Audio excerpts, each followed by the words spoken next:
Hello everyone, myself Aishwarya Gaur और मैं आज आप लोगों को फूड माइक्रो की क्लास लेने वाली हूँ। तो हम लोग क्या जानते हैं फूड माइक्रोबायोलॉजी हमारा एफएसओ के सिलेबस में अगर हम देखें तो ज़रा हमारे दो पार्ट में हमारा ये पूरा एग्ज़ाम कंडक्टेड होता है। फर्स्ट पार्ट हमारा मेजर जनरल एप्टीट्यूड और इसका रहता है। सेकंड जो हमारा पेपर होने वाला है उसके अंदर हमारा जो बी पार्ट का, इसको हम बोलते हैं पेपर बी है, जो सब्जेक्टिव रहता है, उसके अंदर फूड माइक्रोबायोलॉजी हमारी सेकेंड यूनिट आती है। ज़रा एक बार सिलेबस पे हम नज़र डाल देते हैं कि हमारा सिलेबस क्या है। वैसे तो आप सब लोगों ने सिलेबस काफ़ी बार देख रखा है और फॉर्म भी सब लोग डाल चुके हैं, तो फिर भी हम एक बार देख लेते हैं कि क्या सिलेबस है। फर्स्ट वाला हमारा है माइक्रो ऑर्गेनिज्म के बारे में हमें पढ़ना है, जनरल कैरेक्टरिस्टिक, जो कि आज का हमारा टॉपिक होने वाला है। तो और आगे वाले जो हमारे यूनिट्स है हम उसे डिटेल में पढ़ने वाले हैं। देखते हैं कौन कौन से यूनिट्स हमें आगे और पढ़ने हैं। इसके अंदर फूड पॉइजनिंग हो गया है, एक फूड फर्मेंटेशन है, फूड स्पॉइलेज है, जिसके अंदर स्पॉइलेज के अंदर हम एक स्पेसिफिक ग्रुप्स के बारे में पढ़ने वाले हैं, जैसे मिल्क हो गई, मीट हो गई, पोल्ट्री हो गई एंड सो ऑन्स। ठीक है। देन लास्ट हमारा माइक्रोबियल टेक्निक्स है। ये थोड़ा टेक्निकल जाएगा, हमारा लेबोरेटरी में होने वाली टेक्निक्स, माइक्रोब्स किस तरह से ग्रो करते हैं उसके बारे में हमें डिटेल्स में पढ़ना है। तो आज का हमारा पहला टॉपिक जो है माइक्रोबियल, हमारा general characteristics of micro organisms के बारे में हमें पढ़ना है, जो हम स्टार्ट करते हैं। ठीक है। तो सबसे पहले मुझे ये बताइए, माइक्रो ऑर्गेनिजम्स या माइक्रोबायोलॉजी जब हम वर्ड सुनते हैं हमारे दिमाग में क्या आता है? माइक्रो यानी बहुत सूक्ष्म, हम किसी सूक्ष्म जीवों के बारे में अध्ययन कर रहे हैं या पढ़ रहे हैं। माइक्रोबायोलॉजी का मतलब ही यही होता है कि सूक्ष्म जीवों का अध्ययन, यानी स्टडी ऑफ माइक्रो ऑर्गेनिजम्स। और माइक्रो ऑर्गेनिजम्स क्या होते हैं? कुछ ऐसे जीव जो बहुत ही ज़्यादा छोटे होते हैं, जिन्हें देखने के लिए हमें माइक्रोस्कोप का इस्तेमाल करना पड़ता है। ठीक है, वही डेफिनेशन यहाँ लिख रखी है जिसे हम डिटेल में आगे पढ़ेंगे। और जब हम माइक्रोबायोलॉजी या इस तरह के वर्ड्स हमारे दिमाग में आते हैं तो हमें इसका बैकग्राउंड थोड़ा सा क्लियर होना चाहिए, जो मैं बता देती हूँ। सबसे पहले माइक्रो ऑर्गेनिज्म की स्टडी करी थी एंटनी वॉन लेवेनहॉक ने, जिसे हम फादर ऑफ माइक्रोबायोलॉजी भी कहते हैं। तो ये क्वेश्चन कई बार बन सकता है, this is a factual question, कि ये फैक्ट है, इससे आप मुकर नहीं सकते। ठीक है। तो एक बार मैं ज़रा आपको इसका नाम लिखवा देती हूँ कि फादर ऑफ माइक्रोबायोलॉजी कौन है और इन्हें फादर ऑफ माइक्रोबायोलॉजी क्यों कहा गया है। इसके पीछे भी एक स्टोरी है, हम ज़्यादा डिटेल में बात नहीं करने वाले हैं, पर हमें पता होना चाहिए कि क्यों कहा गया है। क्योंकि हमारा एंटनी वॉन लेवेनहॉक जो थे वो एक डच माइक्रोबायोलॉजिस्ट थे। इन्होंने क्या किया था, बहुत सारे माइक्रो ऑर्गेनिजम्स को देखने के लिए अलग अलग टाइप के माइक्रोस्कोप्स बनाए थे। उन्होंने इतने माइक्रोस्कोप्स बनाए थे अपनी लाइफ में कि उन्हें सीधे फादर ऑफ माइक्रोबायोलॉजी का टाइटल दे दिया गया था। तो एक बार ज़रा आप लिख लीजिए अपनी नोटबुक में कि फादर ऑफ माइक्रोबायोलॉजी कौन होते हैं, माइक्रोबायोलॉजी की डेफिनेशन क्या है और माइक्रो ऑर्गेनिजम्स क्या होते हैं। ठीक है। तो एक बार ज़रा आप, मैं साइड हो जाती हूँ, आप सिर्फ ये देखिए कि डेफिनेशन में क्या बोला गया है। Microorganism are tiny organisms, जो कि क्या होते हैं, इतने माइक्रोस्कोपिक, इतने छोटे होते हैं जिन्हें हम नॉर्मल अपनी आंखों से नहीं देख सकते, हमें माइक्रोस्कोप का इस्तेमाल करना पड़ता है। Required a microscope for observation. वहीं यहाँ हिंदी में लिखा गया है कि माइक्रोस्कोप की आवश्यकता होती है, बहुत ही सूक्ष्म होते हैं ये जीव, इन्हें देखने के लिए। ठीक है। यहाँ पर मैं आपको लिखवा देती हूँ फादर ऑफ माइक्रोबायोलॉजी। मैं यहाँ शॉर्ट में माइक्रो लिख रही हूँ, आप समझ जाएंगे कि माइक्रोबायोलॉजी की बात हो रही है। ठीक है। लिख लीजिए यहाँ पे एंटनी वॉन लेवेनहॉक। ठीक है।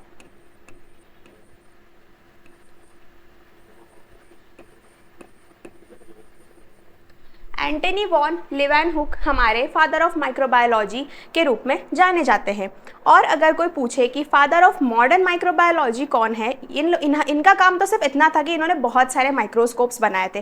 पर आगे अगर हम देखें कि और जब लाइव माइक्रो ऑर्गेनिज्म को ऑब्जर्व करना था, तो दो हमारे इम्पॉर्टेंट हमारे साइंटिस्ट का नाम आता है जो हमें याद रखना है। वैसे हम लुईस पाश्चर को मानते हैं मॉडर्न माइक्रोबायोलॉजी के फादर, बट कई बार रॉबर्ट कॉच का नाम भी इंक्लूड होता है। वो भी एक इम्पॉर्टेंट ऐसे साइंटिस्ट थे जिनका बहुत ही बड़ा कंट्रीब्यूशन है, बहुत बड़ा महत्व है हमारे माइक्रोबायोलॉजी में और हमारी माइक्रो ऑर्गेनिजम्स की डिस्कवरी में। पहला सेल देखा था उन्होंने। इस तरह से उन दोनों का नाम भी यहाँ पर दर्ज है। दोनों का एक बार हमें नाम लिख लूँगी, लुईस पाश्चर, और ये मॉडर्न माइक्रोबायोलॉजी है। ठीक है। फादर ऑफ मॉडर्न माइक्रोबायोलॉजी में पहला है हमारा लुईस पाश्चर, और कई बार मैंने जैसे बोला रॉबर्ट हुक का नाम भी आता है। मैं यहाँ नीचे लिख दे रही हूँ,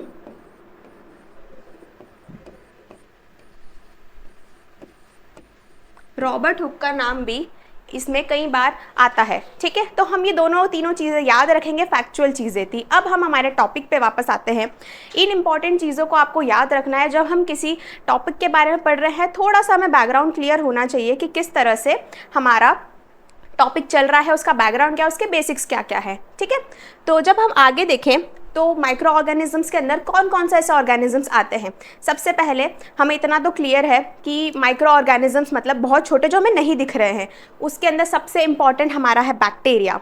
ठीक है, बैक्टीरिया हमारा सबसे इम्पॉर्टेंट माइक्रो ऑर्गेनिजम्स के अंदर आता है, जिसकी बहुत ही वाइड क्लासेस है, archaebacteria, gram positive, gram negative, then so on. वो हम आगे पढ़ने वाले हैं, ज़्यादा डिटेल में मैं अभी से नहीं बताऊंगी, आएगा टॉपिक तुरंत डिस्कस कर लेंगे। ठीक है, सेकेंड हमारा है फंगाई। फंगस की भी बहुत सारी क्लासेस होती है, जैसे east, mould and mushrooms. Mushrooms micro organisms के अंदर नहीं आते हैं। मशरूम हम अपनी आंखों से देख सकते हैं, हमें पता है मशरूम कैसे दिखते हैं, बट स्टिल हम उसे यहाँ पर पढ़ेंगे क्योंकि उसके कैरेक्टरिस्टिक्स जो है, जो उसकी कुछ विशेषताएं हैं, वो हमारे माइक्रो ऑर्गेनिज्म से मिलती जुलती है। जैसे कि उसका प्रजनन कैसा है, उसके पोषण कैसा है, वो सब कुल मिला के माइक्रो ऑर्गेनिज्म से मिलती है, इसीलिए हम उसे इसके साथ ही पढ़ते हैं। ठीक है, फंगाई हो गई हमारी, बैक्टीरिया हो गया, और क्या बचा है हमारा, एल्गी हो गई। एल्गी भी हमारे माइक्रो ऑर्गेनिजम्स के अंदर आती है।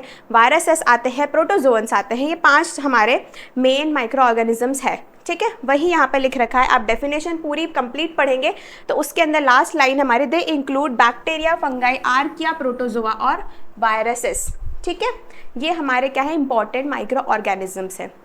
आई होप आपको क्लियर होगा कि हमने अभी तक क्या पढ़ा। मैंने सिर्फ आपको एक माइक्रोबायोलॉजी का बैकग्राउंड बताया है, डिस्कस किया है हमने कि माइक्रोबायोलॉजी क्या होती है।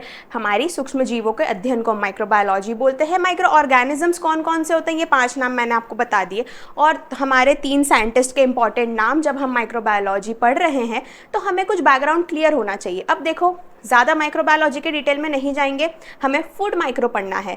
तो हमारे खाने में या खाद्य जो हमारे प्रोडक्ट्स है उसके अंदर फूड माइक्रोबायोलॉजी जो है, माइक्रोबायोलॉजी का क्या काम है, सिर्फ हमें उसके अराउंड ही हमारा ये पूरी यूनिट है। ठीक है, नेक्स्ट स्लाइड देखें हम। ये हमारा हो गया है डिटेल्स, मैंने पढ़ा दिया आपको डेफिनेशन। हिंदी में भी आप देख सकते हैं, सूक्ष्म जीवों, छोटे सूक्ष्म जीवों का अध्ययन जो हमें रहता है, और इसके अंदर हमारे कौन कौन से आ गए, बैक्टीरिया, कवक, प्रोटोजोआ, वायरसेस एक्सेट्रा। ठीक है, नेक्स्ट स्लाइड अब हम देखते हैं। देखो, ये स्लाइड दिखने में बहुत सिंपल से कुछ आपको इमेजेस दिख रही है, बट बहुत ही ज़्यादा इम्पॉर्टेंट है ये। क्यों इम्पॉर्टेंट है, एग्जाम पॉइंट ऑफ व्यू से देखो। मैंने जितने भी अभी तक के सारे प्रीवियस ईयर क्वेश्चंस देखे, 2014-15 मैंने सारे देख लिए, 2020 तक के। ठीक है, अलग अलग स्टेट एग्जाम्स देखे, तो उसमें हमारे जो शेप्स के ऊपर इतने क्वेश्चंस बने हैं कि तुम्हें ये तो भाई बिल्कुल सोच के भी मतलब ऐसा मत चले जाना कि बहुत आसान सी चीज़ है या देख के याद हो जाएंगे, ऐसा नहीं है। इंपॉर्टेंट है, बहुत इंपॉर्टेंट है। इंपॉर्टेंट भी नहीं बोलूँगी मैं, बहुत ही ज़्यादा इंपॉर्टेंट है ये, इसका ध्यान रखना। कैसे आएंगे मैं समझा रही हूँ एक एक चीज़। ठीक है, सबसे पहला हमने देखा सर्कुलर और कोकस। जिस भी बैक्टीरिया के पीछे कोकस लग जाए मतलब समझ जाना कि उसका शेप क्या है, सर्कुलर है। ठीक है, वो राउंड है, सर्कुलर है। अब कैसे पहचानोगे, क्वेश्चंस कैसे आते हैं मैं वो भी बताऊंगी, आराम से समझो। पहले हमने देखा डिप्लोकोकस या फिर डिप्लो जिसके आगे आ गया, मतलब डिप्लो मतलब डाई, डी आई मतलब 2 हो गया, 2 यूनिट से मिलके बना है, ये 1 ये 2 ऐसा मिल गया। ठीक है, तो ये हो गया हमारा डिप्लोकोकस। हम इसे डिप्लो नाम देंगे, पेयर्स में प्रेजेंट होता है। ठीक है, अब कहीं भी डिप्लोकोकस आ गया तो हमें तुरंत समझ में आ जाएगा कि हाँ मैम ने बताया था कि ये क्या है, 2 के पेयर्स में आते हैं, और कोकस लग गया है तो क्या है, राउंड शेप के हो गए। ठीक है, क्लियर है। नेक्स्ट देखें, नेक्स्ट में हमारा है स्ट्रेप्टोकोकस। जब हमारा कोकस माने वही फिर से वही बात, कोकस आ गया मतलब राउंड शेप, और स्ट्रेप्टो मतलब जब चेन्स के अंदर हमारे अरेंज होंगे। कैसे समझोगे इसको, अच्छे से याद रखो, मैं इतने बढ़िया एग्जाम्पल दूंगी कि बिल्कुल नहीं भूलोगे। स्ट्रेप्टो से मतलब समझो मोतियों की माला देखिए। ठीक है, तो उससे याद रखना, जब मोतियों की माला का शेप समझ में आ रहा है, ऐसे गोल गोल माला जैसे रहेगा, तो उसको हम समझेंगे स्ट्रेप्टोकोकस। ठीक है, तो अब ये मत पूछना कि कितने हो सकते हैं, ये 2 भी ये 2 से ज़्यादा होंगे। अगर 2 होगा तो हमारा डिप्लो के अंदर आ जाएगा, पर 2 से ज़्यादा 3 होंगे, 4 होंगे, 6, 8, 10, 15, जितने भी लंबी चेन होगी ये हमारा स्ट्रेप्टोकोकस के अंदर आएंगे। ठीक है, शेप क्लियर है। स्ट्रेप्टोकोकस मतलब राउंड राउंड राउंड ऐसे माला के शेप में। ठीक है, ये सेकेंड वाला हो गया हमारा क्लियर। थर्ड देखें हम स्टेफाइलोकोकस। अब स्ट्रेप्टो और स्टेफाइलो में कई बार कन्फ्यूजन होता है, बट हम कन्फ्यूज नहीं होंगे। ठीक है, स्ट्रेप्टो मतलब माला हो गई। अब स्टेफाइलो देखो, स्टेफाइलो यहाँ पे लिखा है क्लस्टर। क्लस्टर मतलब, फिर से एग्जाम्पल दे रही हूँ, अच्छे से समझना, बहुत इंपॉर्टेंट है। ठीक है, स्टेफाइलो मतलब क्लस्टर। क्लस्टर से याद रखो, अंगूर के हमने गुच्छे देखे हैं, किस शेप में आते हैं। अंगूर भी राउंड है, इस तरह से समझो कि ये ऐसे शेप्स में रहेंगे और इस तरह से अरेंज रहेंगे। अब वो इर्रेगुलर शेप है, अंगूर को कभी गुच्छा ऐसे कोई सिमेट्री में नहीं आता है कि 10 हैं बिल्कुल, 15 हैं गिने हुए हैं, ऐसा नहीं आता है। ठीक है, वो क्या है, हमारे एक इरेगुलर शेप है, मतलब हमें डिफाइन नहीं है कि वो 10 है, वो 15 है, वो कितने क्लस्टर के अंदर, गुच्छे के अंदर कितने अंगूर है, वो नहीं पता होता है। उसी तरह हमारे बैक्टीरिया के साथ भी यही है कि क्लस्टर के फॉर्म में है और क्या है, एक गुच्छे फॉर्म में, क्लस्टर फॉर्म में। वो कौन सा बैक्टीरिया है हमारा, स्टेफाइलो। स्टेफाइलो जब भी आ गया, समझ लेना कि किसी क्लस्टर के फॉर्म में हमारा बैक्टीरिया अरेंज है, या उसका शेप इस तरह से, कोकस माने राउंड। अगेन वही चीज़, ये तीन हमारे मेन हैं जिस पे क्वेश्चन आते हैं। और स्ट्रेप्टो और स्टेफाइलो तो वो जानबूझ के आपको एग्जाम में देते हैं कि आप कंफ्यूज हो जाए। ठीक है, ये क्लियर है। अब इसके साथ में एक टेट्राड भी आता है, टेट्रोकोकस जिसे हम बोलते हैं। टेट्रा से समझो, टेट्रा मतलब 4। ठीक है, जब डिप्लो मैंने बताया था मतलब 2। अब ये 2 की जगह ऐसे 2 इसके पीछे समझ लो, ये 1 2 ऐसे आगे हो गए, अब इसके 1 2 ऐसे पीछे, तो ये 4 के स्ट्रक्चर में ऐसे अरेंज रहते हैं। ठीक है, यहाँ पे नहीं लिखा है, आगे एक आध स्लाइड में मैंने डाला है, बट इंपॉर्टेंट ये तीनों थे इसीलिए मैंने यहाँ डाले हैं। इस स्लाइड को सच में हल्के में मत लेना, बहुत इंपॉर्टेंट है। ठीक है, फिर अगर हम अगला शेप्स देखें, कोकस क्लियर हो गया अपना पहले। ठीक है, अब नेक्स्ट देखो बैसिलस। जिस भी बैक्टीरिया के पीछे बैसिलस या बैसिलस कहीं भी कुछ बैक्टीरिया का नाम में आ जाए, समझ लेना कि वो रॉड शेप का है। मतलब ऐसा रॉड लंबा, ये अपनी जो फिंगर्स का शेप दिख रहा है, ये इस टाइप के शेप का है ये। ठीक है, अब इसके कौन कौन से टाइप है, जैसे हमने कोकस के पढ़ लिए, स्ट्रेप्टो, डिप्लो और ये सब। अब रॉड शेप के अंदर कौन कौन से आ गए हमारे, कोकोबैसिली। अब देखो कंफ्यूज उसने किया है तुम्हें, कोकस भी दे दिया और बैसिली भी दे दिया, बट सिर्फ इतना ध्यान रखना, बैसिली जहाँ भी आ गया है, बैसिलस आ गया, मतलब वो रॉड शेप का है, कहीं इतना अपने को कंफ्यूज नहीं होना है। ठीक है, जहाँ कोकस पीछे लिखा है किसी बैक्टीरिया के, स्ट्रेप्टोकोकस, स्टेफाइलोकोकस, डिप्लोकोकस, ठीक है, जब पीछे कोकस है तो हमें पता होना चाहिए कि वो राउंड शेप का है। पर अगर इसमें कोकस आगे है और बैसिली पीछे है, तो जो पीछे जो हमारा वर्ड लिखा हुआ है, जो लास्ट जिससे हमारा बैक्टीरिया का नाम एंड हो रहा है, वो हमारा डिसाइड करेगा कि उसका शेप क्या है। समझ आया? अब देखो, ये जो कोकोबैसिली है उसका नाम ऐसा है, कोको भी है और बैसिली भी है, मतलब वो राउंड भी है और वो रॉड भी है।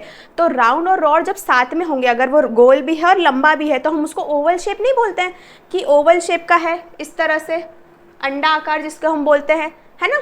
तो ये कोकोबैसिली वाले बैक्टीरिया हमारे ओवल शेप के हो गए, नाम से समझ में आता है। देखो बायोलॉजी, माइक्रोबायोलॉजी कोई इतना टफ नहीं है, इजी सा है, मैं पढ़ाऊंगी, कोई भी डाउट आएगा मैं सब सॉल्व कराऊंगी, कोई प्रॉब्लम नहीं है।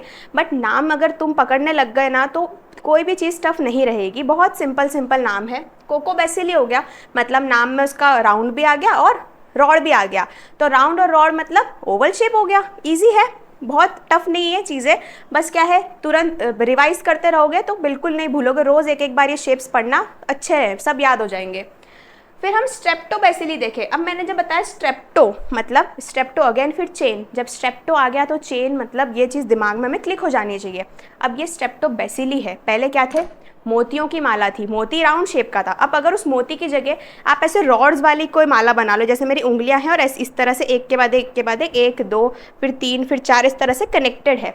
ठीक है, तो अगर इस तरह से कनेक्टेड रही तो क्या हो जाएगा, हमारा स्ट्रेप्टोबैसिली हो जाएगा। ठीक है, ये हमारे रॉड्स इस तरह से कनेक्टेड रहेगी। ठीक है, उसके बाद हमारा आ गया माइकोबैक्टीरिया। माइकोबैक्टीरिया, अब देखो इसके पीछे बैसिली नहीं ऐड है, बट फिर भी हमें याद रखना है, क्योंकि देखो इतना सिंपल भी नहीं है चीज़ें, बट हाँ तुम लोग याद रख लोगे, क्योंकि एक आध चीज़ें ही एक्स्ट्रा पढ़नी है, बाकी तो नाम से पकड़ में आ जाएगा कि हाँ बैसिली, रॉड, कोकस और राउंड। ठीक है, अब माइकोबैक्टीरिया जहाँ आ गया, ये कैसे अरेंज है देखो, जैसे ये एक है, ये ऐसे अरेंज है, फिर ऐसे उंगली ऐसे ऐसे, और ये देखो ये ऐसा सर्कुलर दिख रहा है तुमको, ये इस तरह से, ये एक के ऊपर एक के ऊपर एक, इस तरह से, जैसे एक बहुत सारे जो हमारे रॉड्स है वो एक साथ चिपक के साथ में ऐसे रह रहे हैं, ये 1 2 3 और ये इस तरह से, समझ आया ना? मैंने और ढंग से बताने की कोशिश करती हूँ। ये डायग्राम देखो, बहुत सारे रॉड्स क्या है एक साथ एक गठरी गांठ बना ली है, ठीक है, बहुत, जिसको हम बोलते हैं कि सॉलिड गांठ बना ली, बहुत सारी लकड़ियाँ जैसे हम एक साथ करके उसको बांध देते हैं, ठीक है। तो ये उस तरह से अरेंज है हमारे क्या, माइकोबैक्टीरिया, ठीक है। ये भी हमारे क्या है, रॉड शेप के हो गए। समझ आया? एक हमारा कोकस हो गया, दूसरा हमारा बैसिलस हो गया। तीसरा देखें, तीसरा क्या है हमारा, कर्व्ड फॉर्म। अब जो भी ऐसे कर्व मुड़े हुए रहेंगे उसके बारे में पढ़ना है। विब्रियो हमारा सबसे बेस्ट एग्जांपल है कर्व रॉड का, या फिर हम इसको कॉमा शेप भी बोलते हैं। मैं लिख देती हूँ कॉमा, COMA, कॉमा शेप, ठीक है। ये हमारा कॉमा शेप, ये इस तरह से, ये कॉमा शेप का, ठीक है। कॉमा शेप्स क्या हो गया, विब्रियो को जनरली कॉमा, या देखो वो कॉमा किस तरह का दिख रहा है, कर्व्ड रॉड, मतलब अगर ये हमारी रॉड हमने इसको घुमा दी, ऐसे कर्व कर दी, ठीक है, तो वो कर्व रॉड, विब्रियो जहाँ भी आ गया देखते से समझ आना कॉमा या फिर कर्व रॉड शेप का हमारा आएगा। उसके आगे देखें हम स्पाइरिला। स्पाइरिला एक कॉइल फॉर्म में होता है। कॉइल फॉर्म कैसे समझ रहे हो, जैसे हमारी बहुत पतली सी कोई ऐसी धागा है या थ्रेड जैसा कुछ समझ लो, वो ऐसे ऐसे बिल्कुल इस तरह से फॉर्म में है, रॉड के फॉर्म में, ठीक है। ये ऐसे कुछ भी इरेगुलर शेप में अरेंज है, बट वो क्या है, बहुत पतला थ्रेड स्ट्रक्चर है। तो स्पाइरुलिना मतलब वो थ्रेड स्ट्रक्चर, एस से समझ लेना, एस मतलब ये कॉइल शेप के अंदर अरेंज होगा। अब जिस भी कोई स्पाइरिला, किसी भी बैक्टीरिया के वजह स्पाइरिला समझ में आएगा, तुम्हें समझ में आ जाएगा कि ये क्या है, कॉइल शेप का है, ठीक है। और फिर हम देखें स्पायरोकिट। अब इसके नाम में ही स्पायरो है, स्पायरो मतलब स्पाइरल, है ना, पढ़ने में इजी है, ऐसे याद भी हो जाएगा। स्पायरोकिट मतलब स्पाइरल शेप। स्पाइरल शेप वो अपनी स्पाइरल कॉपी होती है, जिसके पीछे ऐसे स्पाइरल वो लगा होता है बाइंडिंग के लिए, तो वो उस शेप का हमारा कौन सा है, ये बैक्टीरिया, ये ऐसा ऐसा ऐसा है, ये देखो ये स्पाइरल शेप का है, ठीक है। क्लियर है यहाँ तक? तो नाम से फिर से याद रह जाएगा, स्पायरोकिट मतलब स्पाइरल शेप। देखो मैं शेप इसलिए बता रही हूँ, सच में बहुत इंपॉर्टेंट है, इसलिए इतना डिटेल में इस स्लाइड पे बात हो रही है। आगे बहुत चीज़ें इजी है, बाकी ये याद रखने वाली है, इसलिए ज़्यादा मैं इसको इम्पॉर्टेंट कह रही हूँ, ठीक है। अब फिर अगर हम और अदर शेप्स देखें तो किस किस तरह के हमारे माइक्रो ऑर्गेनिजम्स होते हैं। वैसे ये जो पूरे स्लाइड है ये बैक्टीरिया को सेंटर रख के बनाई गई है, और अभी मैंने पढ़ाने से पहले भी बताया था कि बैक्टीरिया जो हमारा है वो इम्पॉर्टेंट माइक्रो ऑर्गेनिजम्स है, और बैक्टीरिया के संदर्भ में ही हमें आगे की चीज़ें भी पढ़नी है कि अगर बैक्टीरिया इस तरह से कुछ चीज़ शो करता है कि अगर ये वाला रिप्रोडक्शन बैक्टीरिया शो करता है तो फंगस कौन सा करती है, तो बैक्टीरिया को कंसीडर करके हमें बाकी के सारे पढ़ने हैं। वैसे सारे माइक्रो ऑर्गेनिज्म ऑलमोस्ट सेम तरह के चीज़ें शो करते हैं, कुछ डिफरेंट भी हैं, तो वही हमको याद रखना, और एग्जाम में भी जो चीज़ अलग होगी वो एग्जाम वाला पूछेगा, ठीक है। अदर शेप्स देखें तो हमारा हेलिकोबैक्टर अगेन हेलिकल से समझ में आ रहा है, हेलिको मतलब हेलिकल, तो ये हेलिकोबैक्टर वाले जो बैक्टीरिया है वो हेलिकल शेप के हो गए, इस तरह से, ये ऐसे ऐसे ऐसे ऐसे, ठीक है। हम इसे कर्व, स्पाइरल ये इस तरह से नहीं डिनोट करेंगे, हम इसको हेलिकल शेप बोलेंगे, ठीक है। दूसरा हमारा कॉर्नीबैक्टीरियम, ये क्लब शेप की है, ठीक है। कॉर्नीबैक्टीरियम एक टाइप का बैक्टीरिया है, ठीक है, जो हमारा क्लब शेप का है। ये क्लब शेप की जनरली जो शेप हम क्लब यूज़ करते हैं, ये हम फंगस के लिए यूज़ करते हैं। फंगस के अंदर क्या आता है, एक बेसिडोमाइसिटिस नाम की फैमिली होती है, उसके जितनी भी फंगस है ना, या बेसिडोमाइकोटा बोलते हैं, दोनों बोल सकते हैं, ठीक है। तो उस जो फैमिली की फंगस है उसको हम क्लब फंगी बोलती, क्यों बोलते हैं हम, क्योंकि उसका शेप क्लब है, ठीक है। तो शेप के अकॉर्डिंग हम उसका नाम रखते हैं। तो ये जो हमारा बैक्टीरिया है ये भी क्या है, उस शेप के साथ में मिलता जुलता है। तो कॉर्नीबैक्टीरियम अगेन, कॉर्नी सी से क्लब, याद रखना, कॉर्नीबैक्टीरियम मतलब क्लब शेप, ठीक है, याद रहेगा। लास्ट वाला अब हमारा है स्ट्रेप्टोमाइसिस। स्ट्रेप्टोमाइसिस क्या है, अब स्ट्रेप्टो अगेन क्या है हमारा, चेन फॉर्म में है। स्ट्रेप्टो आ गया मतलब दिमाग में तुरंत याद आ जाना चाहिए कि क्या है, चेन शेप का है, ठीक है। लास्ट में है हमारा कौन सा, फिलामेंटस। अब लंबी लंबी, ये रॉड तो चलो फिर भी एक रॉड एक अलग सी डिफाइन थी कि हाँ उसकी कुछ थिकनेस होगी, कुछ लेंथ होगी। अब ये क्या है, फिलामेंट्स। अब माइसिस लिखा है तो ये बैक्टीरिया क्या है, कुछ इसकी जो प्रॉपर्टीज़ है वो फंगस से मिलती जुलती होगी। ये क्या है, ऐसे लंबी लंबी फिलामेंट्स के फॉर्म में है, तो इसको हमने क्या बोला, स्ट्रेप्टोमाइसिस बोला। बट जनरली सारे क्वेश्चन हमारे स्ट्रेप्टोकोकस, स्टेफाइलोकोकस और बैसिलस से बनते हैं, बट फिर भी ये स्लाइड को बहुत अच्छे से याद रखना, ठीक है। शेप्स में कोई भी डाउट है अभी तक? नहीं होगा, मैंने इतना अच्छे से समझाया है, फिर भी हो आप कमेंट्स कीजिए, मैं क्लियर कर दूंगी सारे डाउट्स, ठीक है। ये देख लीजिए। अब नेक्स्ट स्लाइड जब हम देखते हैं, शेप्स अच्छे से क्लियर हो चुके हैं, जो इंपॉर्टेंट पार्ट था मेरा वो मैंने आज कंप्लीट ये करवाया है शेप्स का, जिससे क्वेश्चन 100% बनते हैं, हर साल क्वेश्चन देख रही हूँ मैं यहाँ से, ठीक है। ये सारा क्लियर है आई होप। नेक्स्ट स्लाइड अब हम देखते हैं। नेक्स्ट स्लाइड है अब हमारी जनरल कैरेक्टरिस्टिक्स, कि हमें क्या कैरेक्टरिस्टिक्स पढ़ने हैं, माइक्रो ऑर्गेनिजम्स के क्या कुछ इंपॉर्टेंट कैरेक्टर्स हैं, कि किससे हम बताएंगे कि हाँ भाई ये माइक्रो ऑर्गेनिज्म है, या हम पहचान सकते हैं।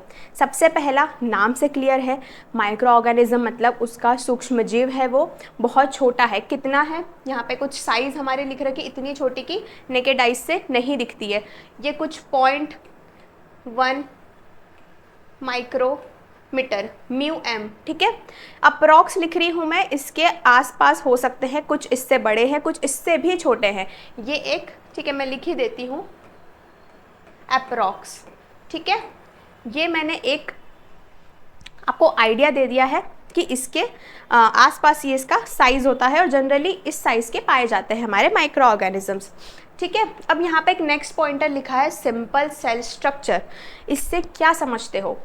सिंपल सेल स्ट्रक्चर से मतलब कि देखो, जैसे हमारी ह्यूमन बॉडी है, ठीक है, हमारा सेल स्ट्रक्चर सिंपल नहीं है, हम क्या है बहुत कॉम्प्लेक्स है। इसलिए तो आज कहीं सारी ऐसी बीमारियां हैं, कैंसर्स है, बड़ी बड़ी ऐसी बीमारियां हैं जिसका आज भी कोई इलाज नहीं है। क्यों नहीं है? क्योंकि बॉडी इतनी ज़्यादा कॉम्प्लेक्स है कि अभी तक क्या ढूंढ ही नहीं पा रहे हैं कि किस तरह से इसका इलाज होगा, ये बीमारी कैसे हमको हार्म कर रही है, कहाँ से लग रही है, कोई अभी तक क्लियर ही नहीं है, ठीक है। अभी भी क्या चल रही है, रिसर्च चल रही है, जांच चल रही है चीज़ों की। पर हमारा माइक्रो ऑर्गेनिज्म बहुत छोटा है, बहुत सिंपल स्ट्रक्चर है उसका, पढ़ने में भी बहुत इजी है। तो क्या कहेंगे हम उसको, माइक्रो ऑर्गेनिज्म से होने वाली जितनी भी डिजीज़ है उसके कैरेक्टरिस्टिक्स। आज हम कैरेक्टरिस्टिक्स कैसे पढ़ पा रहे हैं इसके, क्योंकि बहुत सिंपल है स्ट्रक्चर। अब किससे कंपेयर किया गया? एनिमल्स, हम भी एनिमल्स के अंदर आते हैं, एनिमल्स और प्लांट्स। एनिमल और प्लांट को अगर हम देखें सेंटर करके, तो उसके कंपेरिजन में तो हमारा माइक्रो ऑर्गेनिज्म कुछ भी नहीं है। हाँ, वो काम बहुत बड़े बड़े कर रहा है, पर स्ट्रक्चर अगर हम देखें, हम अभी बहुत जनरल कैरेक्टरिस्टिक्स के बारे में बात करें, डिटेल में आगे हम जाएंगे। पूरा टॉपिक हमारा ये जो फर्स्ट चैप्टर है वो माइक्रो ऑर्गेनिजम्स के ऊपर ही है, ठीक है। तो जैसा हमने अभी तक देखा कि बहुत उसका जो सेल्यूलर स्ट्रक्चर है वो बहुत क्या है, सिंपल है। किसको कंसिडर करके, हमसे और प्लांट के कंपैरिजन में तो बहुत ही आसान है वो, ठीक है। वही हमारे दोनों आज ये कैरेक्टरिस्टिक्स में दोनों बात की गई है, पहले उसके साइज़ के बारे में, दूसरा उसके स्ट्रक्चर के बारे में। तो सूक्ष्म आकार होता है और सरल कोशिका संरचना होती है, सरल कोशिकाएं संरचना होती है, ठीक है। वही बात इसमें की गई है, ठीक है। अब 2 कैरेक्टर्स हो गए इसके, तीसरा और चौथा आगे और 5-6 कैरेक्टरिस्टिक्स जो हमको पढ़ने हैं। एक एक समझो आराम आराम से और याद रखो, कोई बहुत ऐसी बड़ी बात नहीं है, सिंपल सी बात है ना। देखिए नेक्स्ट स्लाइड। अब हम ये देखो, ये नेक्स्ट स्लाइड वैसे तो मैंने आगे बहुत अच्छे से डिटेल में समझा दी, बट फिर भी मैं एक बार साइड होती हूँ, देखना। वो ऊपर वाला जो मैंने बताया है ये सारा हमारा क्या है, बैक्टीरिया का, और कोकस बैक्टीरिया के अंदर कितने और शेप्स आते हैं तो वो सब हमें बताए गए हैं। ये सब बैक्टीरिया का है, ए वाला, ठीक है, बैक्टीरिया का हो गया। और क्या है हमारा बी वाला, फंगस का है या फंजाई का है, कुछ भी बोल लो, प्रोनाउंसिएशन सब अपने अपने हिसाब से यूज़ करते हैं आजकल, ठीक है। फिर हमारा जो सी वाला है ये और दूसरी फंगस के बारे में, माइसेलियम वाली फंगस, फिलामेंटस वाली जितनी भी है। डी वाला हमारा किसका है, वायरसेस का है, ठीक है।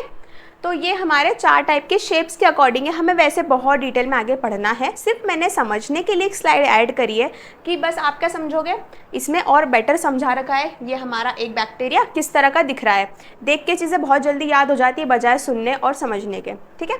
तो एक बार बस ये स्लाइड देख लेना, ऐसा कुछ ज़्यादा इंपॉर्टेंट नहीं है, सिर्फ शेप्स है और आपको याद रखने। देखो ये इसमें विब्रियो, ये कॉमा और ये कर्व्ड रॉड शेप का दिख रहा है, इसमें ज़्यादा क्लियर है विब्रियो, ठीक है। तो यही सब हमारे इसके अंदर स्लाइड में है, ठीक है। आगे पढ़ेंगे डिटेल में। अब हम नेक्स्ट स्लाइड देखते हैं कि कैरेक्टरिस्टिक्स में हम आगे और कौन कौन से कैरेक्टरिस्टिक्स के बारे में बात कर रहे थे।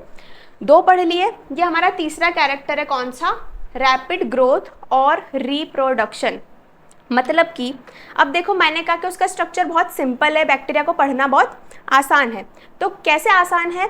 जब वो जल्दी जल्दी ग्रो करेगा, जल्दी जल्दी रिप्रोड्यूस करेगा, तभी तो हम उसके बारे में पढ़ पाएंगे। जल्दी जल्दी क्या है, वो अलग नई जनरेशन, एक जनरेशन, दूसरे जनरेशन, तीसरी जनरेशन, चौथी जनरेशन, जब इस तरह से बहुत ही ज़्यादा जनरेशन चलती जाएगी तो हमें उसका पढ़ना बहुत ईजी हो जाएगा, है ना। तो वही यहाँ पे कहा गया है कि बहुत जल्दी ग्रो करता है और क्या करता है, रिप्रोडक्शन भी बहुत इसका जल्दी हो जाता है, ठीक है।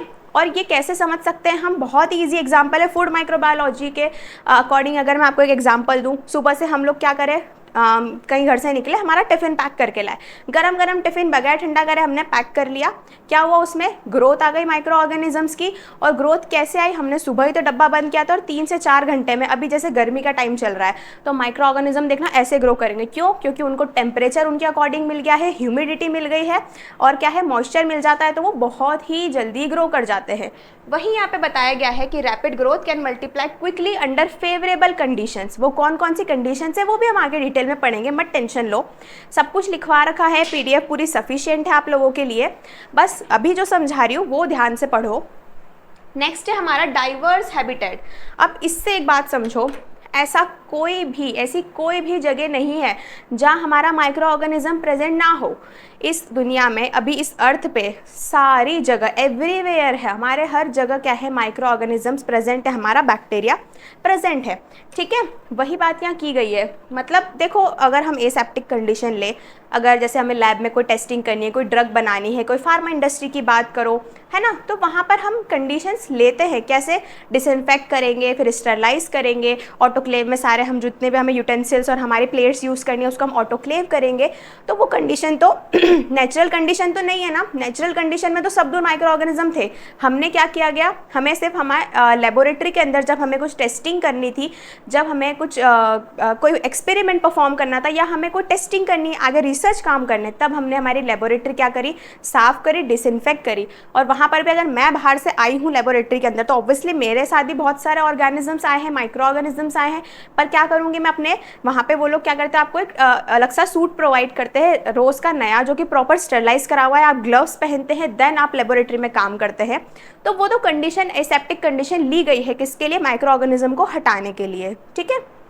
तो वही यहाँ बताया गया है कि नेचुरल कंडीशन में हर जगह हमारे माइक्रो ऑर्गेनिजम्स पाए जाते हैं। ये डीप सी वेंट्स और ये हॉट स्प्रिंग्स वगैरह, वही सब मैं आगे एक इमेज के थ्रू आपको समझाना चाहती हूँ। ये देखिए इमेज। अब देखो, microorganism live everywhere on our planet. अब देखो तुम कहाँ कहाँ पे माइक्रो ऑर्गेनिज्म प्रेजेंट है। नासा के क्लीन रूम में भी प्रेजेंट होते हैं ठीक है। अगर वहाँ पे प्रॉपर कंडीशन ना ली गई तो हमारे माइक्रो ऑर्गेनिज्म वहाँ प्रेजेंट रहेंगे। माउंट एवरेस्ट पर है हमारे, ठीक है। और क्या है, ड्राई डेजर्ट्स के अंदर है, डीप सी वेंट्स में है, मराइन टेंच में है, हॉट स्प्रिंग्स में है, न्यूक्लियर रिसर्च में, मतलब कहीं भी इमेजिन कर लो, सारी जगह हमारे माइक्रो ऑर्गेनिजम्स प्रेजेंट हैं, ठीक है। तो ये सब एक आपको अंदाज़ा हो गया इस स्लाइड से कि कहाँ कहाँ हमारे माइक्रो ऑर्गेनिज्म प्रेजेंट है। इवन ह्यूमन ब्रेन्स के अंदर भी प्रेजेंट होते हैं। ये सारे डायग्राम एक बार देखो और आपको समझ में आ जाएगा कि कहाँ कहाँ माइक्रो ऑर्गेनिजम्स प्रेजेंट है। देखें नेक्स्ट स्लाइड। चलो अब देखो, 4 हमने कैरेक्टरिस्टिक्स के बारे में बात कर लिया। कौन सा? एक तो बहुत सूक्ष्म होते हैं उसकी साइज़ के बारे में, दूसरा सिंपल स्ट्रक्चर के बारे में, तीसरा क्या था हमारा, तीसरा क्या था जल्दी बताओ।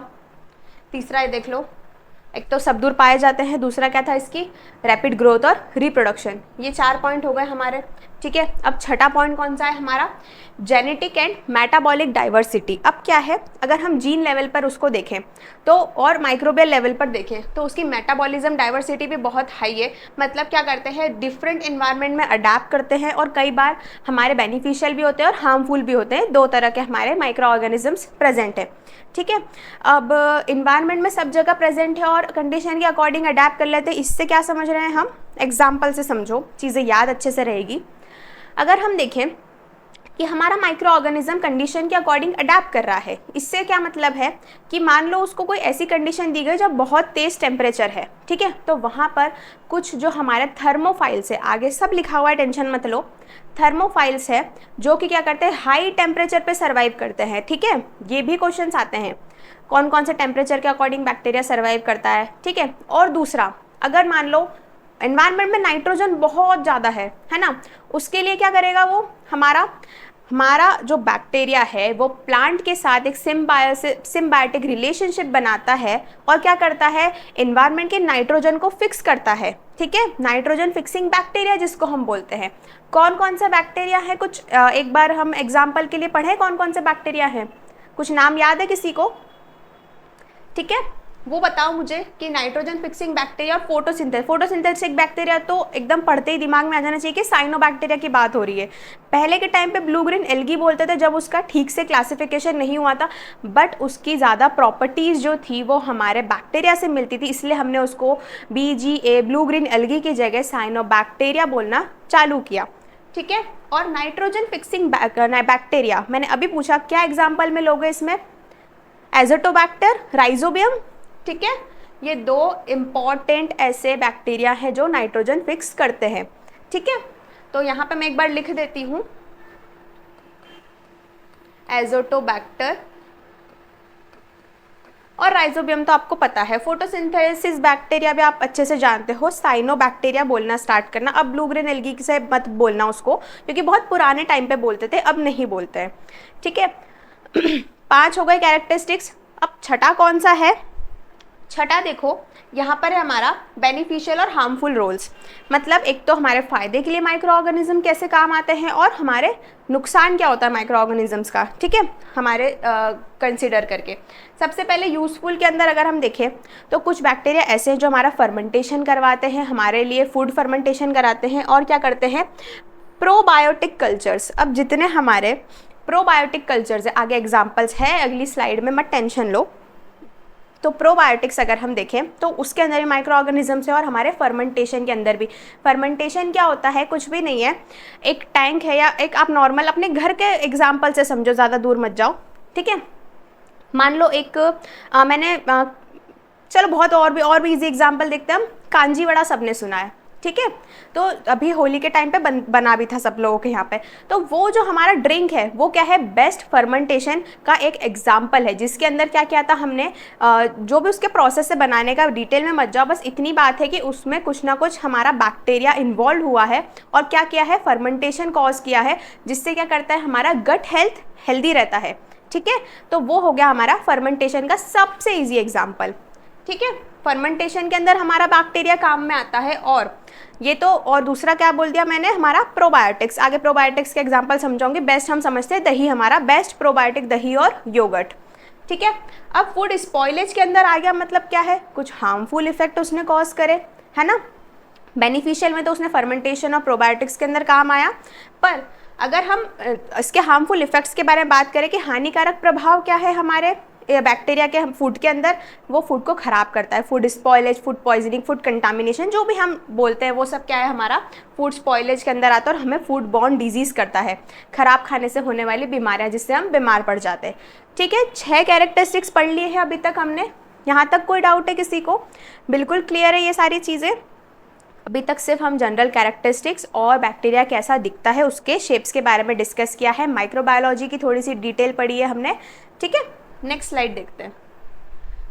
ये देखो जो मैं बोल रही थी कि बैक्टीरिया का प्रोबायोटिक क्या इफेक्ट है हमारी हेल्थ पे। ये प्रोबायोटिक्स फूड है, वैसे इस चैप्टर का नहीं है, पर पता नहीं कैसे मैंने ये स्लाइड यहाँ ऐड कर दी और मैंने इससे क्वेश्चंस देखे थे हमारे लास्ट ईयर के पेपर्स में, जो मैं बता रही हूँ अदर स्टेट्स के जो हुए थे। ठीक है, उसमें पूछा गया था कि सॉरकॉट क्या होती है और किमची क्या होता है। ठीक है, तो अब जैसे नाम तो हमारे यहाँ पर ये सब नहीं चलता, ये वो आजकल कोरियन ट्रेंड चल गया है ना बहुत ज़्यादा, कि सबको ऐसा बिल्कुल कोरियन ट्रेंड, तो ये सब भी वहाँ से आया है। हालांकि बहुत अच्छा फूड है, बहुत अच्छा फर्मेंटेड फूड है, ये गट के लिए बहुत हेल्दी है, पर हमारे यहाँ ये ज़्यादा नाम नहीं चलते हैं। हमारे यहाँ नॉर्मली हम लोग अचार्स वगैरह डालते हैं, जो हमने गाजर का अचार डाल लिया, कई बार हम लोग मूली का अचार डालते हैं, हल्दी का अचार डालते हैं, वो हमारे फर्मेंटेड फूड के अंदर काउंट होते हैं। पर ये जो एग्जाम्पल है ये वो कोरियन वाले से इंस्पायर्ड है। ठीक है, तो जो हमारा सॉरकॉट है, सॉरकॉट कुछ भी नहीं है, पत्ता गोभी सबने सुना है। ठीक है, तो जो हमारी कैबेज है या पत्ता गोभी है, जिसको हम क्या बोलते हैं, पत्ता गोभी समझ लो। ठीक है, ज़्यादा मत जाओ टेक्निकल साइंटिफिक लैंग्वेज में, सिर्फ इतना पूछा था मैंने जो क्वेश्चन देखा था कि सॉरकॉट जो क्या है वो किस फूड का फर्मेंटेड प्रोडक्ट है। ठीक है। तो कौन से फूड का है ऑप्शन में? कैबेज, कॉलीफ्लावर और ये सब चीज़ें आई थी आपके, ठीक है। बट हमें किस पे टिक करना है? पत्ता गोभी पे यानी कैबेज पे। और कुछ भी नहीं करते हैं इसको। मैं फर्मेंटेड फूड का एक बता देती हूँ कैसे बनता है ये, और ये सब प्रोडक्ट्स ना इसी तरह से बने। किमची के अंदर हमारे खीरा को ले लिया है, ठीक है, जो हमारी ककड़ी होती है ना हरी वाली, उसको ले लिया है। और बनाने का प्रोसेस दोनों का सेम है। बहुत पतले पतले स्लाइसेस में काटा, और पत्ता गोभी को तो डायरेक्ट ऐसे जो लंबे लंबे स्लाइस होते हैं उसमें काटा, पानी में डाला, बहुत सारा नमक डाला है, और कुछ दिन के लिए फर्मेंट होने रख दिया। और रोज़ रोज़ क्या करते हैं, उसको मिलाते रहे और फिर वापस पैक कर दे, फिर मिलाते हैं पैक कर देते। 1 हफ्ते या 5 दिन के अंदर हमारा ये प्रोडक्ट तैयार हो जाता है। फिर देखो आप यूट्यूब पे देखोगे ना, तो कई बार आपको ये ऐसी कोरियन रेसिपीज़ मिलती रहेगी कि उसमें सोया सॉस भी डाल लिया, ये भी डाल लिया, वो भी डाल लिया। बट मेनली क्या है, पत्ता गोभी से बना है ये सॉरकट, जिसके अंदर नमक वगैरह डला हुआ और फर्मेंटेशन हो गया इसके अंदर, और खाते हैं। और इसका नाम ये हो गया है किमची। के अंदर कुछ भी नहीं लिया हमने, ककड़ी ले ली, ककड़ी को पानी में डाल के रखा, फर्मेंट होने दिया, फिर हमने खा लिया, जो हमारे गट के लिए बहुत हेल्दी थी। इसी तरह के ये सारे फूड्स दे रखे हैं। योगर्ट हम सबको पता है, कॉम्बुजा और कैफिर और मिसो, ये भी कुछ इस तरह के मिलते जुलते वर्ड है। बट मेनली यहाँ पे सॉरकट और किमची से क्वेश्चन मैंने देखे थे, तो ये याद रखना इम्पॉर्टेंट है। ये यहाँ पर नहीं, ये फर्मेंटेशन वाले यूनिट के अकॉर्डिंग इम्पॉर्टेंट है, बट मैंने यहाँ ऐड कर लिया है। और ये 2-3 नाम भी मैंने देखे हैं पेपर्स में लास्ट ईयर में, तो याद रख लो, ठीक है। ये क्लियर है यहाँ तक? अब नेक्स्ट स्लाइड अब हम देखते हैं क्या है। देखो जनरल कैरेक्टरिस्टिक्स वहाँ तक ख़त्म हो गए थे। अब हमको पढ़ना है सेल्यूलर ऑर्गेनाइजेशन, कि किस तरह से हमारे माइक्रो ऑर्गेनिज्म ऑर्गेनाइज्ड है, क्या है, संगठन पढ़ना है, कोशिकीय संगठन कि किस तरह से संगठित है, ठीक है। तो उसमें हमारे 2 इंपॉर्टेंट है, प्रोकार्योटिक और यूकार्योटिक। प्रोकार्योटिक यूकार्योटिक बचपन से पढ़ते आ रहे हैं, कुछ ऐसा नया नहीं पढ़ना है, ठीक है। प्रोकार्योटिक मतलब जिसके अंदर न्यूक्लियस नहीं होता है, ठीक है, जो हमारा सेल है, एक प्रो है, एक यूकार्योटिक है। अब जो प्रोकार्योटिक का हमारा जो जेनेटिक मटेरियल है, डीएनए, आरएनए, जो भी उसके अंदर है, वो क्या है, वो खुला पड़ा हुआ है साइटोप्लाज्म में। सेल सबने देखा है, अगर टर्म्स टफ लग रहा है तो मैं समझा देती हूँ। साइटोप्लाज्म कुछ भी नहीं है। अब जैसे क्लास को एक कंसिडर करो, ये हमारी क्लास है, जो इसका फ्लोर है पूरा, तो ये फ्लोर क्या है हमारा, ये फ्लोर हमारा साइटोप्लाज्म है। अब जिसमें इतनी जितनी भी चीज़ें रखी है, टेबल रखी है, ये कंप्यूटर रखा है, मैं हूँ, तो हम सब क्या है, एक ऑर्गेनल्स हैं, ठीक है, कि उसके अंदर रहने वाले ऑर्गेनल्स। समझ आया? तो उसी तरह से जब साइटोप्लाज्म में डीएनए जो हमारा जेनेटिक मटेरियल रेंडमली कहीं रखा हुआ है, तो वो क्या है, साइटोप्लाज्म में पड़ा है, उसके ऊपर कोई अलग से न्यूक्लियस नहीं है, कोई मेम्ब्रेन से वो पैक्ड नहीं है, मतलब वो सिक्योर नहीं है कुल मिला के, ठीक है। तो प्रोकार्योटिक हमारा क्या होगा, जिसमें लैक ऑफ न्यूक्लियस है पर जेनेटिक मटेरियल साइटोप्लाज्म में रेंडमली रखा हुआ है, ठीक है। उसके एग्जाम्पल है हमारा बैक्टीरिया और साइनोबैक्टीरिया, ठीक है, ये आ गया। अब हमारा यूकार्योटिक कैसे अलग है? अब मैंने बताया कि अगर वो जेनेटिक मटेरियल जैसे खुला पड़ा था हमारे प्रोकार्योटिक में, पर यूकार्योटिक को अगर हम देखें तो वो है मेम्ब्रेन बाउंड न्यूक्लियस है, ठीक है, वो सिक्योर पड़ा है, उसका जेनेटिक मटेरियल बहुत ही ज़्यादा ऐसे प्रोटेक्टेड, बिल्कुल एक कॉम्पैक्ट के उसमें पड़ा हुआ है। अब जैसे ऐसा समझो कि मैंने बताया था कि ये फ्लोर है और जेनेटिक मटेरियल ऐसे साइटोप्लाज्म में रखा हुआ है। अब अगर मैं बोल रही हूँ न्यूक्लियस के अंदर है, दैट मीन्स उसको ऐसा समझो कि इसी रूम के अंदर आप लोग बैठे हो, है ना, आपका बैग है और जो बुक्स है वो आपके बैग में रखी हुई है, तो बैग क्या हो गया, आपका न्यूक्लियस हो गया, और उस न्यूक्लियस के अंदर सारी बुक्स रखी हुई है, तो वो हमारा साइटोप्लाज्म के अंदर एक न्यूक्लियस है, न्यूक्लियस के अंदर हमारे क्या है, जेनेटिक मटेरियल है। आया समझ में? इस तरह से याद रहेगा। और इसका एग्जाम्पल कौन सा हो गया, बैक्टीरिया के अलावा जितने भी हमारे माइक्रो ऑर्गेनिजम्स हैं वो हमारे किसके अंदर आते हैं, यूकार्योटिक के अंदर, चाहे वो ईस्ट हो गई, मोल्ड हो गई। ईस्ट और मोल्ड मतलब फंगस, है ना, हमारी फंगाई, ये दोनों हमारी फंगल ग्रुप है, ठीक है, ये हमारे फंगल्स की ग्रुप है। दूसरा प्रोटोजोआ और एल्गी और ये सब क्या किसके अंदर आ गए, हमारे यूकार्योटिक के अंदर। प्रोकार्योटिक में सिर्फ हमारा बैक्टीरिया और साइनोबैक्टीरिया। समझ आया? नाम हिंदी में भी वही है, प्रोकार्योटिक्स, इनमें वास्तविक नाभिक नहीं होता है जैसे बैक्टीरिया और साइनोबैक्टीरिया। यूकार्योटिक में देखें तो इनमें झिल्ली की धीरा नाभिक होता है, ठीक है, जैसे इसमें क्या है, ईस्ट, मोल्ड, प्रोटोजोआ और एल्गी। नाम वही है, नेम तो आपको हिंदी इंग्लिश दोनों में सेम रहेंगे, सिर्फ समझने पे कंसंट्रेट करो कि चीज़ें समझ में आ रही हैं या नहीं, ठीक है। देखिए नेक्स्ट, अब देखो ये डायग्राम से समझो प्रोकार्योटिक और यूकार्योटिक में क्या डिफरेंस है। अभी मैंने सिर्फ एक डिफरेंस से तुम्हें बताया कि ये देखो ये इसका जेनेटिक मटेरियल है, ये क्या है, खुला हुआ है, खुला रखा हुआ है, किसमें, ये साइटोप्लाज्म में, इसके फ्लोर पे। यहाँ पे क्या है, फ्लोर के अंदर नहीं है, इसके अंदर है, न्यूक्लियस के अंदर है क्या, हमारा जेनेटिक मटेरियल। और क्या है, एक बार ज़रा इसको देखो, इसके पास एक फ्लैजिला है, ठीक है। फ्लैजिला मतलब क्या, एक टेल है, टेल से क्या होता है, ये चलता है। बैक्टीरिया मूव करते हैं, देखे हमने, बैक्टीरिया एक मूवमेंट शो करते हैं, मोटाइल होते हैं बैक्टीरिया। पर हमारा यूकार्योटिक मोटाइल नहीं होता है। कभी देखा है किसी फंगस को ऐसे चलते हुए, नहीं चलती है फंगस, इसमें ना मोटिलिटी नहीं होती है, इसलिए इसमें एक फ्लैजिला एब्सेंट है। किसी रेयर केस में प्रेजेंट होता है, बट अभी सिर्फ हम जनरल बात कर रहे हैं। एक्सेप्शंस के लिए मत सोचना, एक्सेप्शंस तो सब जगह पाए जाएंगे कि हाँ कुछ कुछ यूकार्योटिक होते भी है, तो इतना दिमाग मत लगाना, अभी सिर्फ जनरल पढ़ो कि क्या होता है, ठीक है। न्यूक्लियस हमने देख लिया कि न्यूक्लियस है नहीं इसके अंदर, बाकी ऑलमोस्ट चीज़ें सेम है। इसका स्ट्रक्चर थोड़ा सा बड़ा होता है, बैक्टीरिया हमारा थोड़ा छोटा है। और आगे देखो, एक और मैं चीज़ से समझाती हूँ, एक और डायग्राम है हमारा, ये देखो, ये और क्लियर है। ये देखो प्रोकार्योटिक, ये बाहर से तो मेम्ब्रेन बाउंड है, ठीक है, ये प्रोटेक्टेड लेयर है इसके अंदर, पर क्या है, ये देखो इसका अंदर कोई न्यूक्लियस नहीं है, ये इसका जेनेटिक मटेरियल विदाउट न्यूक्लियस, ठीक है, विदाउट न्यूक्लियस है। यहाँ पे क्या है, न्यूक्लियस, न्यूक्लियस भी क्या, मेम्ब्रेन बाउंड न्यूक्लियस, ठीक है, याद रहेगी ये चीज़।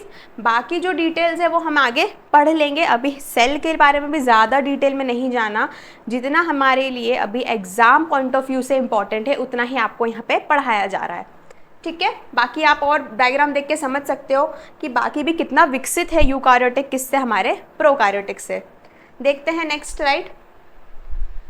अब देखो सर्वाइवल मैकेनिज्म की बात की गई है कि हमारा माइक्रो ऑर्गेनिज्म किस तरह से सर्वाइव करता है, तो वो करता है स्पोर्स और सिस्ट फॉर्मेशन।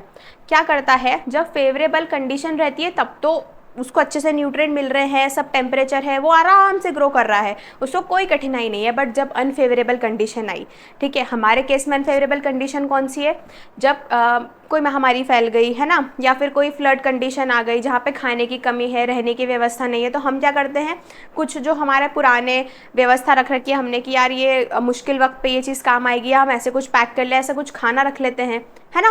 तो बैक्टीरिया भी इस तरह से क्या करता है, हमारा माइक्रो ऑर्गेनिज्म या बैक्टीरिया ये काम करता है कि वो सिस्ट बनाता है या स्पोर्स बनाता है। कैसे समझोगे इसको, हमने आलू देखा है, आलू के ऊपर बड बनते हैं, जो आई आ जाती है उसकी, ठीक है। तो वो जो आलू, वो पोटैटो आई आती है, वो क्या है, एक बड फॉर्मेशन। मैं सिर्फ एग्जांपल दे रही हूँ, वो प्लांट है, उसके इसमें बड बनने का क्या काम है वो अलग चीज़ है। सिर्फ उसके स्ट्रक्चर से समझो कि ये एक हमारा बैक्टीरिया है, उसने एक बड बना लिया, ठीक है। क्यों बनाया, क्योंकि कंडीशन फेवरेबल नहीं थी, उसको सर्वाइवर के लिए कुछ चाहिए था, तो उसने क्या किया, एक बड बनाया जिससे वो क्या करता है, अपना न्यूट्रिशन लेता है। और न्यूट्रिशन लेता है और क्या करता है, जब तक कंडीशन फेवरेबल नहीं आती है वो उसमें सर्वाइव करता है। इसी तरह जब उसने ऐसा बड बनाया, बड के साथ साथ वो एक ऐसा सिस्ट बना सकता है। बड थोड़ा सा राउंड होता है, सिस्ट एक लॉन्ग या फिलामेंटस स्ट्रक्चर कहलाता है। तो वो बर्ड या सिस्ट बनाएगा अनफेवरेबल कंडीशन में, ताकि वो सर्वाइव कर सके, ठीक है। तो ये एक इसका क्या है, हमारा सर्वाइवल मैकेनिज्म है, वो इस तरह की प्रॉपर्टी शो करता है हमारा माइक्रो ऑर्गेनिज्म। अब देखो बहुत सारे डिफरेंट पाथवेज होते हैं, कौन कौन से, एरोबिक, एनारोबिक, फैकल्टेटिव का। क्यों अब ये बताया गया है कि कौन कौन सी कंडीशंस है, ठीक है। अब क्या करा, मेटाबॉलिज्म। मेटाबॉलिज्म से क्या समझो, जब हम खाना खाते हैं तो हमारी बॉडी एनर्जी लेती है, कैसे, उस खाने को पचा के, है ना। तो खाने को पचाना और एनर्जी लेना, ये सारी बॉडी में प्रोसेसेस होती है, जिसका एक पर्टिकुलर नाम है। एक नाम देंगे, बताना चाहती हूँ मैं, ग्लाइकोलाइसिस जिसको हम बोलते हैं, ग्लाइकोलाइसिस, टीसीए और पेंटोस फॉस्फेट, ये आगे जो कंटिन्यूसली जो साइकिल चल रही है ना, ये हमारे मेटाबॉलिज्म में है। टीसीए, माइटोकॉन्ड्रिया के अंदर जितनी भी साइकिल्स होती है, ये सब क्यों चलती है, क्यों, हमारे मेटाबॉलिज्म के लिए, हमें एनर्जी प्रोवाइड करना और जो हम खाना खा रहे हैं उसको पचाने में। अब यही सब चीज़ें बैक्टीरिया के अंदर भी है ना, तो उसमें भी मेटाबॉलिज्म हो रहा है। अब वो किसके अकॉर्डिंग डिसाइड करेगा, जैसे कि मैंने बोला कि ग्लाइकोलाइसिस, तो क्या है, अब इसमें हमें तो एरोबिक कंडीशन चाहिए, बट बैक्टीरिया के केस में वो एनएरोबिक, एरोबिक और फैकल्टेटिव 3 टाइप की कंडीशन है जिसमें बैक्टीरिया सर्वाइव करता है। हम अभी सर्वाइवल मैकेनिज्म पढ़ रहे हैं। तो उसके अंदर देखो हमारा एरोबिक, एरोबिक मतलब जहाँ पे ऑक्सीजन रिक्वायर्ड होती है। एरो समझ रहे हो, एरो मतलब एयर, रिक्वायर्ड है, एयर से मतलब हमारा O2 रिक्वायर्ड है, ठीक है, हमें ऑक्सीजन चाहिए, तो वो है हमारा एरोबिक। एनएरोबिक मतलब O2 नहीं चाहिए, ठीक है। ऐसे बैक्टीरिया जो हमारे ऑक्सीजन के एब्सेंस में, मतलब जब हमारा ऑक्सीजन नहीं है हमारे वातावरण में, तब भी वो क्या करेगा, ग्रो करेगा, सर्वाइव करेगा, ठीक है। अब फैकल्टेटिव, फैकल्टेटिव मतलब ऑक्सीजन होगी तो भी चलेगा, नहीं होगी तो भी चलेगा, ठीक है, उसको कोई फर्क नहीं पड़ रहा है।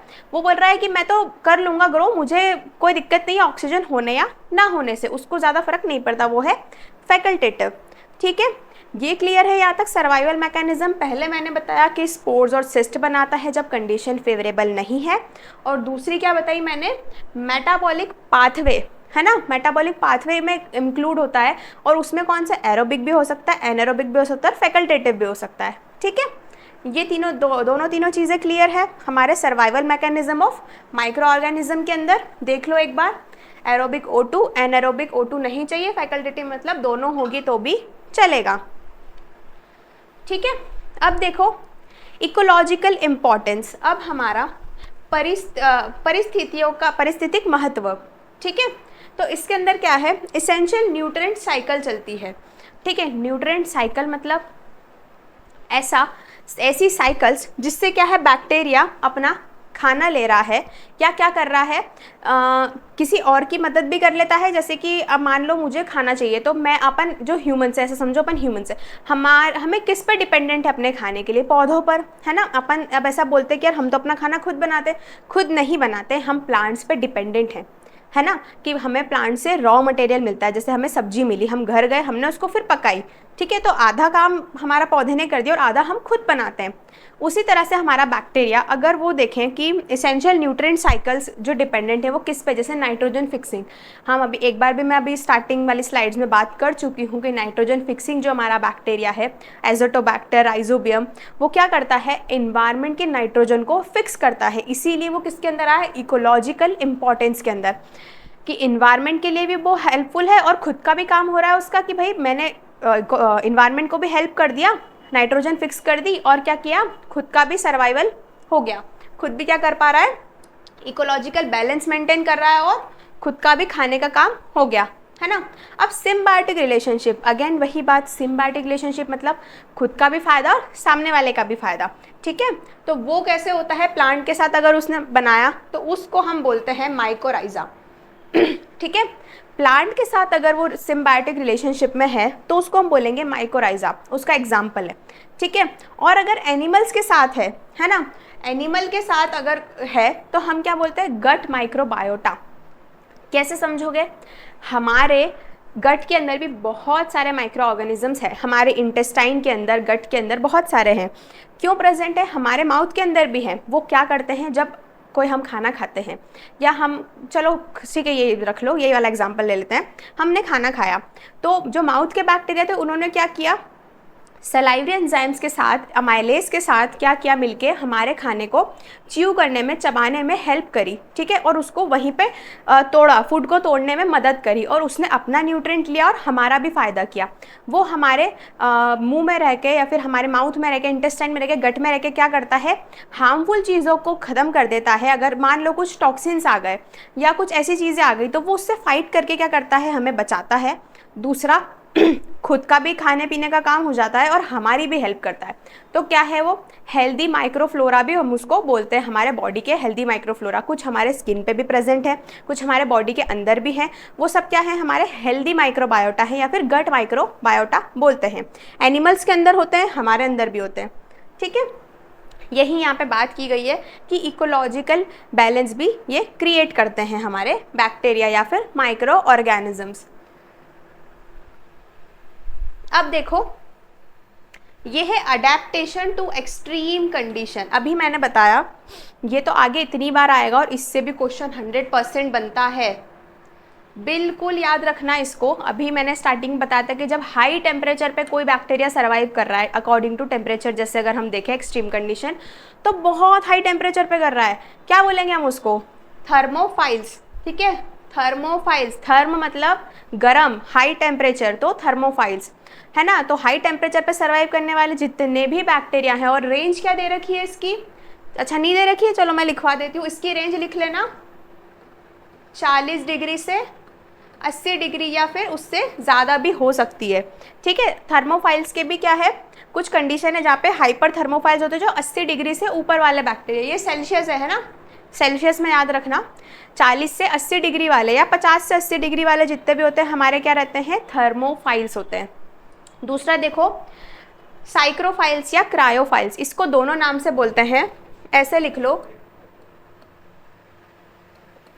क्रायोफाइल्स, दोनों नाम से पूछ सकते हैं, साइक्रोफाइल्स या क्रायोफाइल्स। इसका मतलब ये है कि जो बहुत लो टेम्परेचर पे सर्वाइव करते हैं, या तो कोई माइनस में टेम्परेचर होगा या फिर क्या रहेगा, ये ऐसा समझो -10 से ये 15 डिग्री तक समझ लो। ठीक है, ये एक मैं ऐसी मोटी मोटी सी एक रेंज बता रही हूँ, ज़्यादा इसको ऐसे आसपास समझ लेना, बहुत एग्जैक्ट फिक्स रेंज नहीं बताई है मैंने, सारी बुक्स में रेफ़र करोगे कुछ ना कुछ 19-20 अलग मिल जाएगा। ठीक है, बस याद रखो कि साइक्रोफाइल्स या क्रायोफाइल्स हमारे क्या है, हाई टेम्परेचर पे सर्वाइव करने वाले हैं, जैसे आर्कटिक और एंटार्क्टिक रीजन्स। ठीक है, समझ में आया ये एग्जाम्पल? दो टाइप के बैक्टीरिया है अकॉर्डिंग टू टेम्परेचर, थर्मोफाइल्स मतलब हाई टेम्परेचर पे, और क्रायोफाइल्स मतलब लो टेम्परेचर पे सर्वाइव करने वाले। हाई टेम्परेचर मतलब हमारे हॉट स्प्रिंग्स या फिर बहुत जहाँ तेज़ गर्मी होती है, जहाँ उबलते पानी में जो 100 डिग्री सेल्सियस पे भी पहुँच गया, पर वहाँ हाइपर थर्मोफाइल्स या एक्सट्रीमोफाइल्स प्रेजेंट होते हैं, मेनली आर्की बैक्टीरिया प्रेजेंट होते हैं। ठीक है, और क्रायोफाइल्स हमारे बहुत जो लो टेम्परेचर पे सर्वाइव करते हैं। ये क्लियर है? अडेप्टेशन टू एक्सट्रीम कंडीशन, यहाँ पे टेम्परेचर डाल लेना, अकॉर्डिंग टू टेम्परेचर। ठीक है, देखो नेक्स्ट स्लाइड। अब ये देखो, ये इतना बढ़िया ग्राफ है, इससे मैंने बता रही हूँ कि इससे हम लोग समझेंगे कि हमारे बैक्टीरिया की क्या रेंज है उसके सर्वाइवल की अकॉर्डिंग टू टेम्परेचर। ये नीचे वाली हमारी स्लाइड, ये जो स्केल पे हमारा टेम्परेचर है, ये -10 से शुरू होकर 110 तक जा रहा है ना। ऊपर देखो ग्रोथ ऑफ बैक्टीरिया, कौन कौन से बैक्टीरिया ग्रो करेंगे। अब ये जो क्रायोफाइल्स है, सबसे पहले पर्पल लाइन देखो, है ना, ये जो क्रायोफाइल्स है ये बहुत लो टेम्परेचर पे सर्वाइव कर रहे हैं। देखो ये यहाँ पे कुछ -5 डिग्री समझ लो, है ना, -5 डिग्री के आसपास ये ग्रो कर रहा है, कब तक? 20 डिग्री तक। ठीक है, 20 डिग्री तक ग्रो कर रहा है, मतलब हमारे लो टेम्परेचर वाले हो गए, बहुत कोल्ड टेम्परेचर वाले हो गए। फिर हमारा आ गया मीज़ोफाइल। मीज़ोफाइल याद रखना, जो कि इसका टेम्परेचर है 15 से कुछ 45 के आसपास, 15 से 45। हमारे जितने भी जो फूड पॉइजनिंग वाले, जो फूड स्पॉइलेज कॉज करते हैं, जितने बैक्टीरिया वो हमारे मीज़ोफाइल्स के अंदर आते हैं। क्योंकि अब देखो एक चीज़ इंपॉर्टेंट है, जो हमारा बैक्टीरिया का ग्रो करने का टेम्परेचर होता है, जिसमें बैक्टीरिया आइडियल टेम्परेचर जो माना जाता है, वो बोलते हैं 37 डिग्री। ठीक है, 37 डिग्री आइडियल टेम्परेचर है हमारे बैक्टीरिया के ग्रो होने का। लेबोरेटरी में भी जब ग्रो करते हैं तो हम उसको फेवरेबल कंडीशन देते हैं, कौन सी? 37 डिग्री की, है ना, और वो उसको हम करते हैं इंक्यूबेट करते हैं इंक्यूबेशन के अंदर, तो उसके अंदर और सारे मीज़ोफाइल्स आते हैं इसके अंदर जो इस टेम्परेचर पे ग्रो करते हैं। अब मीज़ोफाइल हो गए और क्रायोफाइल्स हो गए, कौन से आएंगे अब? थर्मोफाइल्स। थर्मोफाइल्स मतलब वो जैसे देखो यही 45 से 80 डिग्री की जो मैंने रेंज बताई थी, 50 से 80 डिग्री की। ठीक है, ये जो हाई टेम्परेचर पे करते हैं सर्वाइव। ठीक है, अब 80 हो गया। अब मैंने बोला कि इसके भी ऊपर कुछ आते हैं जो बहुत ही ज़्यादा हाई टेम्परेचर पे सर्वाइव कर लेते हैं, कौन से? हाइपर थर्मोफाइल्स या फिर एक्सट्रीमोफाइल्स। ठीक है, एक्सट्रीमो लिख दिया है मैंने यहाँ पे, एक्सट्रीमोफाइल समझ जाना। वो किस टेम्परेचर पे ग्रो कर रहे हैं हमारे? ये कुछ 65 से 105 या 110। मैंने अभी बोला था कि बॉइलिंग वाटर में भी प्रेजेंट होते हैं। हमारा वाटर का बॉइलिंग पॉइंट क्या है? 100 डिग्री सेल्सियस। तो 100 डिग्री पर भी हमारे कुछ बैक्टीरिया सर्वाइव कर जाते हैं, जो कि कौन से? हमारे थर्मोफाइल्स या एक्सट्रीमोफिल्स। ठीक है, ये ग्राफ से आई होप क्लियर है कि किस तरह से हमारी टेम्परेचर रेंज है और किस तरह से हमारा bacteria according to temperature grow करा, क्या क्या उसके नाम है।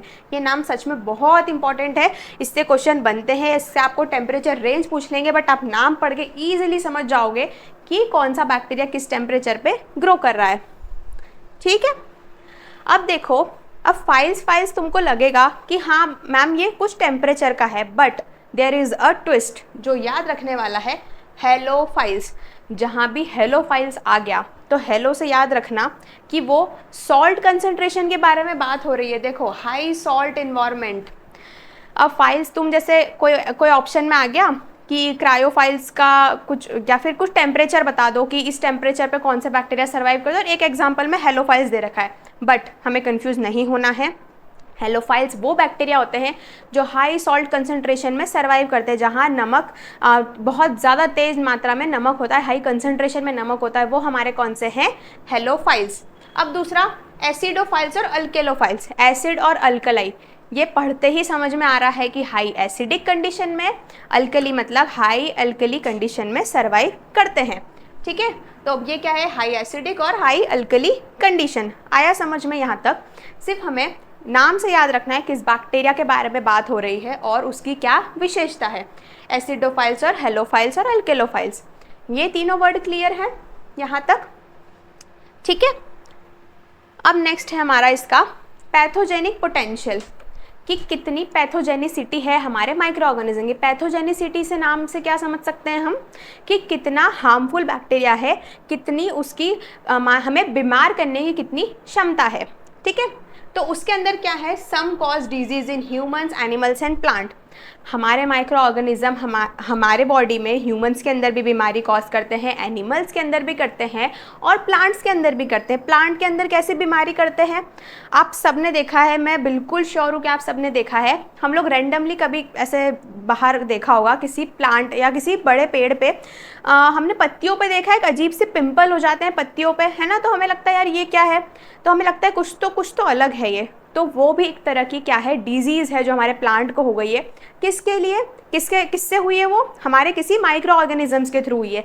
प्लांट का या तो एकदम येलोइश हो जाना, है ना, पूरा प्लांट हरा भरा है, पौधे एकदम से येलो होने लगे और शेड ऑफ होने लगे, पत्ते झड़ रहे हैं, जैसे कि नॉर्मल कंडीशन में भी झड़ते हैं, धूप से भी हो जाते हैं जब उसको न्यूट्रिएंट नहीं मिलता है। पर अगर अनयूजुअल कोई रीज़न है, कोई रीज़न अलग रीज़न है, जैसे कि मौसम के अकॉर्डिंग नहीं हो रहे हैं, कुछ अलग ही टाइप से लग रहा है, तो हम तुरंत पहचान जाते हैं कि हाँ कुछ गड़बड़ है हमारे पौधे में या हमारे पेड़ में, और क्या है ये, कुछ डिजीज़ है जो क्या है, एक बैक्टीरियल, फंगल या फिर कोई भी माइक्रोबियल डिजीज़ हमारे प्लांट को हो गई है।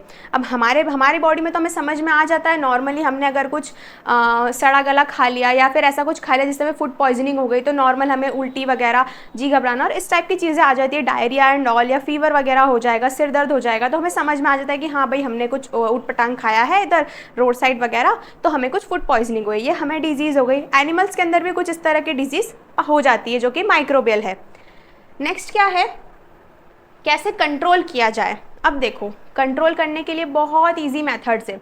हमारी जो कोरोना हुआ था वो क्या था, वो भी एक माइक्रोबियल डिजीज़ थी, वायरल डिजीज़ थी। क्या कर रहे थे हम उस टाइम पे, बाहर से कुछ ला रहे थे, फल सब्जी वगैरह सब अच्छे से रगड़ के 2 से 3 बार धो रहे थे, और हम क्या करते, आते से खुद भी हैंड वॉश करेंगे, कपड़े चेंज करेंगे, बाहर के कपड़े घर में नहीं ज़्यादा यूज़ करेंगे, तुरंत अलग रख देंगे, है ना, ये सब छोटे छोटे प्रिकॉशंस लेते। स्टरलाइजेशन किया था, हाथ वगैरह बार बार धोना करना, और सारे बैक्टीरिया से कि कोई भी बाहर की जो माइक्रोब्स है वो हमारे घर के अंदर ना आए। यही सारे प्रिकॉशंस अगर सीरियस नोट पे हम आज भी ले लें तो क्या होता है, हमारा स्टरलाइजेशन, एंटीबायोटिक्स और वैक्सीन्स वगैरह अगर हम आज भी ले लें तो हमारा क्या रहता है, माइक्रोबियल ग्रोथ रुक सकती है, या हम प्रिकॉशंस ले लें ये सब चीज़ें करके। ठीक है, तो यही सब बताया गया है कि हम उसके हार्मफुल इफेक्ट को कम कैसे कर सकते हैं, सिर्फ कुछ ऐसे ध्यान रख के, कुछ ऐसी, देखो यहाँ पे लिखा है, कीटाणुकोशिक एंटीबायोटिक दवाओं, टीकाओं के माध्यम से नियंत्रण किया जाता है। ठीक है, ये हमारी क्या है, पैथोजेनिक पोटेंशियल, हमारे माइक्रो ऑर्गेनिज्म कितना हार्मफुल है और हम किस तरह से उसकी हार्मफुल एक्टिविटी को रोक सकते हैं। यहाँ तक सब समझ में आ रहा है? हमने बहुत जनरल बात करी अभी कि हमारा माइक्रो ऑर्गेनिज्म क्या है, बैक्टीरिया कैसा है, फंगस क्या है, ये सब हमने बात करी। अब क्लासिफिकेशन है। क्लासिफिकेशन थोड़ा सा लेंदी टॉपिक है, हमारा बैक्टीरिया का अलग है, फंगस का अलग है, हम इसको हमारी अगली क्लास में डिस्कस करेंगे। ये टॉपिक ख़त्म करने से पहले, क्लास ख़त्म करने से पहले मैं आपको कुछ डेमो क्वेश्चंस भी दिखाना चाहती हूँ, किस तरह से क्वेश्चंस एग्जाम में पूछे जाते हैं, ताकि आपको क्लियर हो जाए कि हाँ मैम, आपने जैसा पढ़ाया है उसके अकॉर्डिंग एग्ज़ाम ओरिएंटेड क्वेश्चन मिल रहे हैं हमारे इस PDF से और आज की क्लास से। ठीक है, जल्दी से देख लेते हैं हम। ये देखो पहला क्वेश्चन पढ़ो, bacteria that require oxygen to grow और will grow in the presence of oxygen. ठीक है, ऐसा कोई बैक्टीरिया जिसको ऑक्सीजन रिक्वायर रहती है या पर्टिकुलरली हमारे ऑक्सीजन के एनवायरनमेंट में ही ग्रो करता है। सोचो एक बार कौन सा बैक्टीरिया है, अभी मैंने बताया था कि कौन सी कंडीशन थी वो, एरोबिक, एनएरोबिक, थर्मोफिल्स और ऑटोट्रॉफ्स। क्या बताया था? हिंदी में भी यही नाम है, या तो मैं हिंदी में सिर्फ मुंह से बोल के बता देती हूँ क्या है। ऐसा कौन सा बैक्टीरिया है जो ऑक्सीजन के होने पर ही अपनी ग्रोथ दिखाता है या उसके ऑक्सीजन के होने पर ही सरवाइव करता है? कौन सा है हमारा? एनएरोबिक, एरोबिक, थर्मोफाइल्स और ऑटोट्रॉफ्स। क्या आंसर है इसका? हमारा आंसर है एरोबिक बैक्टीरिया। मैंने बताया था O2 के प्रेजेंट में ग्रो करेगा। ठीक है, क्लियर है? इस तरह के ही क्वेश्चन आएंगे। ये देखो एरोबिक इसका सही आंसर है, समझ आया? नेक्स्ट क्वेश्चन देखो, which of the following is a prokaryotic micro organisms. अब मैंने बताया था कि प्रोकार्योटिक और यूकार्योटिक क्या क्या होते हैं। प्रोकार्योटिक में हमारा क्या था क्लासिफिकेशन, जब बहुत स्टार्टिंग जनरल कैरेक्टरिस्टिक्स पढ़ रहे थे तब मैंने प्रोकार्योटिक यूकार्योटिक बताए थे। प्रोकार्योटिक के अंदर क्या क्या थे? बैक्टीरिया और साइनोबैक्टीरिया, है ना, यही दो थे। और बाकी फंगस, एल्गी और हमारा वायरसेस किसके अंदर थे? हमारे प्रोटोजोअन्स हमारे प्रोकार्योटिक में थे। क्या आंसर हो गया इसका?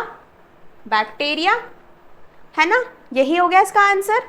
समझ आ रहा है ना कि किस तरह से क्वेश्चंस पूछ रहे हैं, क्या आंसर रहेगा? जो अभी तक पढ़ाया उसके अकॉर्डिंग ही यहाँ पे क्वेश्चन आंसर्स आ रहे हैं। और ये मैं ऐसा नहीं कि अपनी मर्जी से लेकर आई हूँ, सच में इस तरह के इतने सिंपल मैंने किसी न किसी स्टेट एग्जाम में देखे थे, याद नहीं, पर हाँ काफ़ी पुराने थे, है ना। अभी थोड़ा लेवल अप होके आएंगे, बट स्टिल समझ आ रहा है ना कि किस तरह के क्वेश्चन आएंगे। एक और देख लो, Which of the following microorganisms is an extremophils और can survive high temperature? अब टेम्परेचर के अकॉर्डिंग मैंने एक ग्राफ बताया था, ग्राफ से तो बिल्कुल क्लियर हो जाना चाहिए कि कौन से हमको पूछ रहा है कि जो हाई टेम्परेचर पे सर्वाइव करते हैं। कुछ थर्मो मैंने बताया था कि जहाँ भी थर्मो आ गया, आपको उसकी किस में आ रहा है? थर्मो।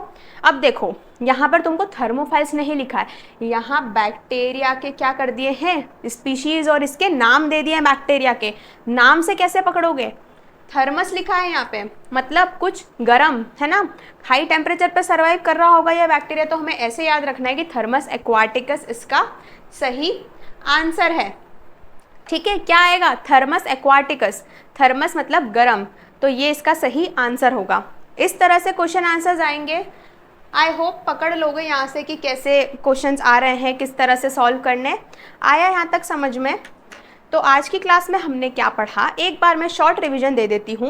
सबसे पहले हमने देखा माइक्रोबायोलॉजी क्या होती है, फूड माइक्रो में हमारा माइक्रो ऑर्गेनिजम्स का क्या काम है, माइक्रो ऑर्गेनिजम्स क्या होते हैं, माइक्रो ऑर्गेनिजम्स क्या है, उसके टाइप्स क्या क्या हैं, कितने उसके जनरल कैरेक्टरिस्टिक्स पढ़ लिए, कैसे हो सकते हैं, कितने टाइप के हैं। हमने सेलुलर ऑर्गेनाइजेशन देखा, प्रोकार्योटिक यूकार्योटिक देखे, उसके शेप्स देखे, ये सब डिस्कस किया।